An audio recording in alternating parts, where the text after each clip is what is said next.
Шаг 4. В личном кабинете информационной системы Балалык вы можете добавлять данные о вашем садике, персонале и детях. Перейдите в раздел «Организация».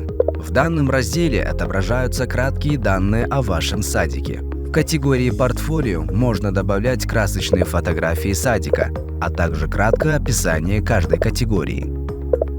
Чтобы отметить геолокацию вашего садика, перейдите в раздел «Главное». Укажите точное месторасположение вашего садика с помощью специального маркера. Для внесения данных о детях перейдите в раздел «Дети». Выберите «Добавить ребенка» и заполните все необходимые данные. Прикрепите фото ребенка и нажмите «Сохранить» для успешного сохранения информации о ребенке. Данные ребенка успешно сохранены. Вы также можете в любой момент легко отредактировать введенную информацию. Чтобы добавить персонал, перейдите в раздел «Сотрудники».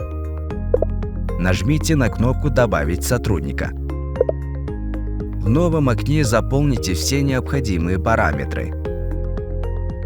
Добавьте фото, сертификат и справки вашего сотрудника. Нажмите «Сохранить».